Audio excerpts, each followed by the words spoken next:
Good morning 10th class. हम आज से पढ़ेंगे चैप्टर फिजिकल एजुकेशन का सेकंड चैप्टर। ठीक है, भोजन से भोजन और उसका हमारे जीवन में महत्व और उसके पौष्टिक तत्व। तो देखिए बच्चों, पहला जो हमारा क्वेश्चन है वो है कि भोजन या आहार से आपका क्या अभिप्राय है और उसके मुख्य तत्वों का विस्तार से वर्णन करें। भोजन का अर्थ क्या है। देखिए, भोजन क्या है। भोजन वो अभिप्राय होता है कि जिसमें हमारे जितने भी पौष्टिक तत्व है जो सारे क्या हो, प्रेजेंट हो। यानी कि उसमें भोजन में सारे प्रोटीन भी हो, कार्बोहाइड्रेट भी हो, वसा भी हो, विटामिन भी हो और खनिज लवण भी हो। तो भोजन से अभिप्राय वे सभी पदार्थ है जिनका उपभोग करने से प्राणी जिंदा रहता है। भोजन में विभिन्न पदार्थ होते हैं और वे सभी जीवन के लिए आवश्यक है। भोजन की आवश्यकता ऊर्जा की पूर्ति व शरीर की वृद्धि, उसकी क्षतिपूर्ति के लिए होती है। भोजन में प्रोटीन, कार्बोहाइड्रेट, वसा, विटामिन तथा खनिज लवण होते हैं। अब भोजन के क्या मुख्य तत्व कौन से हैं। तो भोजन में निम्नलिखित कौन कौन से मुख्य तत्व होंगे। कार्बोहाइड्रेट, फैट्स, प्रोटीन, नमक, विटामिन और वाटर। पहला क्या है, कार्बोहाइड्रेट, जिसको हम कार्बोज भी बोलते हैं। कार्बोहाइड्रेट, जिससे कि हमें पता चलता है कि इसमें क्या है, ये तीन चीज़ों से मिलकर बना है। कार्बो यानी कि कार्बन, हाइड्रो यानी कि हाइड्रोजन और थर्ड क्या है, ऑक्सीजन। ये कार्बन, हाइड्रोजन और ऑक्सीजन का क्या है, यौगिक है। भोजन का जो 70 से 80% भाग जो होता है वो इसी से मिलता है। जैसे कि आप देखो, गेहूँ हो, चावल हो, आलू, देखिए केले, मक्की, सभी में सबसे ज़्यादा क्या मिलता है, कार्बोहाइड्रेट मिलता है। जैसे अगर आप चावल वगैरह को धोते या आलू को काटते, जो सफ़ेद सफ़ेद जो दिखता है वो बेसिकली क्या होता है, वो आपका कार्बोहाइड्रेट यानी कि कार्बोज होती है। इसका कार्य क्या है, ये शरीर के टूटे फूटे सेलों को फिर से बनाता है, शरीर में गर्मी में कार्य शक्ति को पैदा करता है। भोजन में इसकी मात्रा सबसे अधिक होनी चाहिए क्योंकि ये हमारी शरीर की वृद्धि के लिए भी आवश्यक है। भोजन में प्रोटीन की मात्रा की कमी से शरीर शिथिल हो जाता है, परंतु अधिक मात्रा होने से मोटापा, जोड़ों का दर्द, जिगर के रोग आदि का भय भी रहता है। यानी कि क्या कहा है कि कार्बोहाइड्रेट जो है हमारे भोजन में अधिक होने चाहिए, परंतु अगर ये हमारे आवश्यकता से अधिक हो गए तो उससे हमारे शरीर में क्या हो जाता है, बीमारी, हमारे शरीर में को मोटापा हो सकता है, जोड़ों में दर्द हो सकता है, जिगर यानी कि हृदय का रोग भी हो सकता है। दूसरा क्या है, प्रोटीन। प्रोटीन एक रासायनिक तत्व है। प्रोटीन ये इसमें हमारे बहुत सारे यौगिक होते हैं, जैसे कि nitrogen, oxygen, hydrogen, carbon, phosphorus और गंधक का क्या होता है, ये मिश्रण होता है। प्रोटीन भी अगर आप देखो तो दो तरीके के होते हैं। वो तो वनस्पति यानी कि जो पौधों से प्राप्त होता है, एक पशुओं से प्राप्त प्रोटीन यानी कि जो हमें जानवरों से मिलता है। वनस्पति से प्राप्त प्रोटीन जैसे मूंगफली हो गई, मटर, चने, सोयाबीन, काजू, बादाम, पिस्ता, अखरोट, गेहूँ, मक्का आदि में होता है।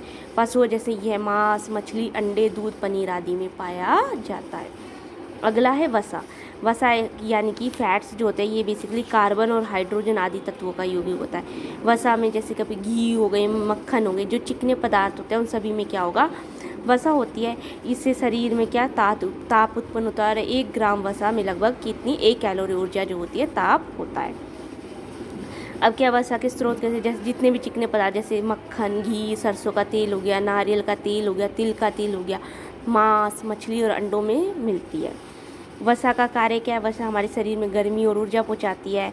वसा एडियोज जो हमारे तंतु होते हैं उनके शरीर में इकट्ठा हो जाती है और आवश्यकता पड़ने पर शरीर द्वारा उपयोग की जाती है। यानी कि एक तरीके से ये हमारे स्टोरेज का काम होता है। जब हमें जिसकी ज़रूरत होती है, ऊर्जा की ज़रूरत होती है, तो हमें वहाँ से ऊर्जा मिल जाती है। वसा भोजन को स्वादिष्ट भी बनाती है। वसा द्वारा त्वचा और बाल चिकने रहते हैं। वसा से कब्ज नहीं होती।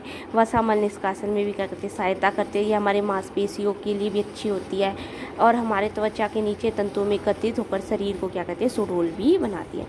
अब क्या है, वसा की हानियाँ। अगर देखो, वसा अगर अधिक हो गई तो चर्बी इकट्ठी हो जाएगी जिससे मोटा हो जाते हैं। इसके अधिकता से जो पित्ताशय है उसमें पथरी भी बन जाती है और वसा की अधिकता से हृदय रोग भी हो जाता है क्योंकि चिकनाई जो हमारे हृदय की धमनियों पर जम जाएगी, जिस वजह से हृदय रोग हो जाएगा। वसा की कमी से क्या क्या, अगर वसा की कमी होगी तो हमारा वजन कम हो जाएगा, शरीर का विकास रुक जाएगा। इसलिए हमारा जो है वसा का दैनिक आहार में 10% भाग हमारा भोजन में ज़रूर होना चाहिए। अब लवण यानी कि नमक भी हमारे लिए बहुत आवश्यक है, जैसे कि सोडियम, पोटेशियम, मैग्नीशियम हो गए, कि क्लोराइड, कैल्शियम और लोहे के यौगिक होते हैं। ये खनिज लवण जैसे सोडियम, पोटेशियम होते हैं, ये तांबा, क्लोराइड आदि हमारे शरीर के विकास और स्वास्थ्य के लिए महत्वपूर्ण होते हैं। ये हमारे भोजन के पाचन रस होते हैं, उनको उत्तेजित करते हैं, हमारी जो क्रिया उनको नियंत्रित करते हैं, रक्त को बनाते हैं और मांसपेशी तथा हड्डियों को विकसित करने का काम करते हैं।